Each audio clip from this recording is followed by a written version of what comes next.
Hello friends, in this lecture we'll be discussing about diagnosis of glaucoma. So glaucoma is mainly diagnosed on the basis of clinical features, and then of course there are special investigations which help you to for the diagnosis. So let's first go through the clinical features. So what are the clinical features of primary open angle glaucoma?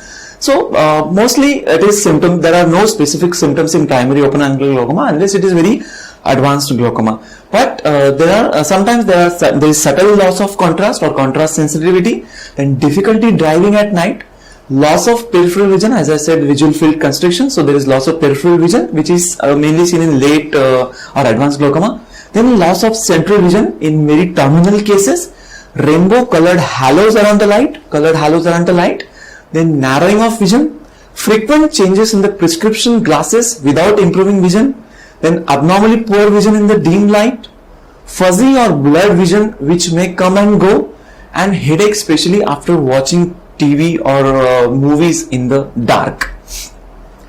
So these are the some non-specific symptoms of glaucoma. And then what are the investigations? Then these are ophthalmoscopy, tonometry, gonioscopy, perimetry, and provocative test. So ophthalmoscopy is mainly to assess the optic disc. Tonometry is for the measurement of intraocular pressure. Gonioscopy is for the assessment of anterior chamber angle. Perimetry is for the assessment of visual fields. And then there are provocative tests. So what is tonometry? As I said, it is measurement of intraocular pressure. And there are three main types of tonometries. One is applanation tonometry, which is the gold standard. Then there is indentation tonometry and non-contact tonometry. And then gonioscopy, as I said, it is for the study of the anterior chamber angle. It is also used to estimate the width of anterior chamber angle, then to visualize any abnormal structures in the angle such as pigments or neovascularization of the angle, and to visualize the angle for laser trabeculoplasties. So as you can see in these pictures, these are the types of tonometers. So one is Goldmann's applanation tonometer, as I said, is the gold standard, Goldmann's applanation tonometer. Then there is Perkins handheld applanation tonometer. So there are two main types of applanation tonometries. One is Goldmann's applanation tonometer and one is Perkins handheld applanation tonometer. Then there is Schiot's tonometer, which is a type of indentation tonometry. Then Ayer-Puff tonometer and TonoPen.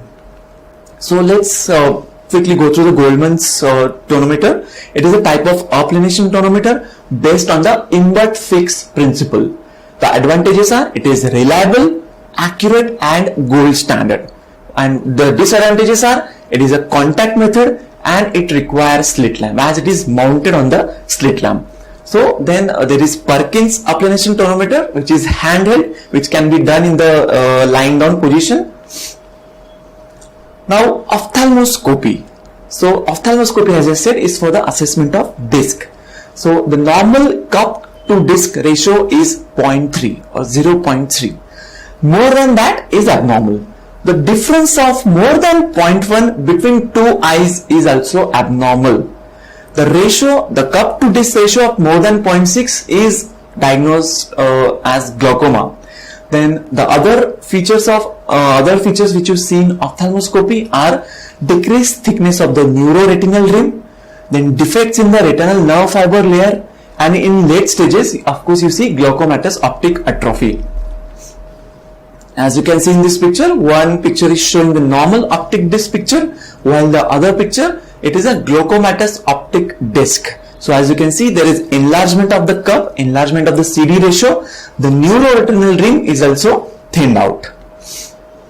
The optic nerve signs of glaucoma progression are increased cup to disc ratio, development of disc pallor, disc hemorrhages, and 60% will show progression of visual field damage if there are disc hemorrhages. Then displacement of vessels towards nasal side or nasal displacement of vessels, and increased visibility of lamina cribrosa, which is called laminar dot sign, increased visibility of lamina cribrosa. Then visual field changes are assessed with the help of perimetry. Then the normal visual field is nasal 60 degrees, temporal 90 degrees, superior 50 degrees and inferior 70 degrees. So it is least superiorly and maximum on the temporal side. And the blind spot, which is because of the optic nerve, is located 10 to 20 degrees in the temporal field of vision. So what are the field defects which you see in glaucoma? The early defects are small scotomas between 10 to 20 degrees from the fixation point in the Jerum's area. Then there is arcuate scotoma and nasal step. Then double arcuate scotoma or ring scotoma. And then late changes such as generalized constriction or tunnel vision. And finally only the paracentral area of temporal vision is left. These are the visual field defects which you see in glaucoma. Now let's go through the primary angle closure glaucoma. So primary angle closure glaucoma divided into acute congestive glaucoma, then chronic angle closure glaucoma and absolute glaucoma. So what are the features of acute congestive glaucoma? It is an emergency and the symptoms are sudden pain, loss of vision, profound loss of vision, colored halos around the light, nausea, vomiting and headache. And what are the signs? Signs of acute congestive glaucoma? The IOP is very high, almost above 30 millimeters of mercury. The antechamber is shallow. The cornea is hazy or edematous, and the pupil is fixed and mid-dilated. There is circumciliary congestion. The eyeball is hard. There is irregular white lens opacities, which is also called as glaucoma flecken. Then there is the closed angle on gonioscopy and hypermetropic refraction usually. What are the clinical features of congenital glaucoma, primary congenital glaucoma? It is seen from birth till 3 years of age, and the symptoms are photophobia or sensitivity to bright light, blepharospasm and epiphora or watering from eyes. And what are the signs of congenital glaucoma?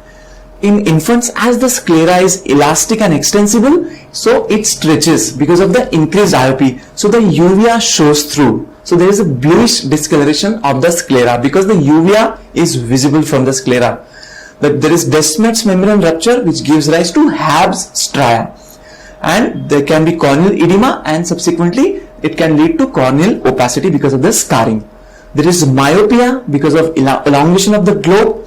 The suspensory ligament of the lens stretches, so there is lens subluxation because of the increased IOP, and the AC becomes deep because of the lens subluxation, and there can be iridodonesis or tremulousness of iris. There is increased IOP, of course, which gives rise to optic disc cupping. As you can see in this picture, there is enlarged corneal diameter or megalocornea. So one picture is showing the normal cornea while the other picture is showing enlarged cornea or megalocornea. The normal horizontal corneal diameter at birth is around 10.5 millimeters, while more than 12 millimeters in the first year of life is highly suggestive of congenital glaucomas. Then there is enlargement of the globe, which is called buphthalmos, which is a characteristic feature of congenital glaucoma, and it is also associated with high myopia. So as you can see in this picture, it is showing in one eye there is enlargement of the globe or buphthalmos while the other eye is normal. What are the provocative tests for glaucoma? So we discussed clinical features, we discussed investigations, and then there are provocative tests. So mydriatic dark room test is done for angle closure glaucoma because in dark room there is dilatation of the pupil which causes raise in IOP in angle closure glaucoma, because angle is already compromised, and because of pupillary dilatation there is again closure of the angle which causes a raise in IOP. And for open angle glaucoma, water drinking test can be done, which again increases the IOP in primary open angle glaucoma. Now let's go through a few questions.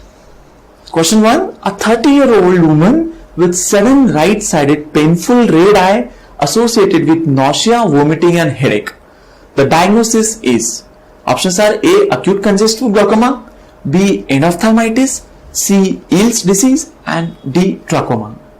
So what is the correct answer? Correct answer is A. Acute congestive glaucoma. So all the features are pointing towards acute congestive glaucoma. She is a 30-year-old woman. As I said, female gender is a risk factor for angle closure glaucoma. There is sudden onset of pain, redness, nausea, vomiting, headache. So it favors the diagnosis of acute congestive glaucoma. The other options, endophthalmitis, of course it is, there should be some previous surgery or some other predisposing factors such as trauma.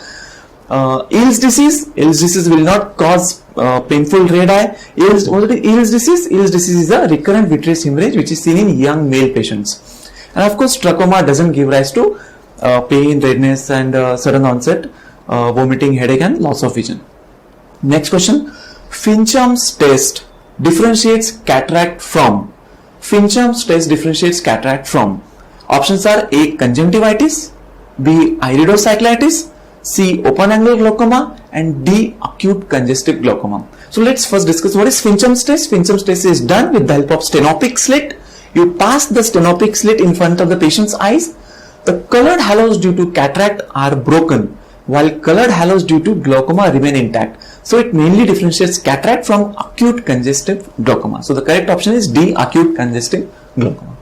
Next question. A 30 days old neonate presented with excessive lacrimation and photophobia. He has a large and hazy cornea. Both the lacrimal duct systems are normal. So what is the diagnosis? Options are A. Megalocornea, B. Keratoconus, C. Congenital glaucoma and D. Congenital cataract. So what is the correct answer? Obviously C. Congenital glaucoma. Next question. Congenital glaucoma presents as. Options are A. Microphthalmos, B. Leukocoria, C. Photophobia and D. Pain. So what is the correct option? Correct option is C. Photophobia.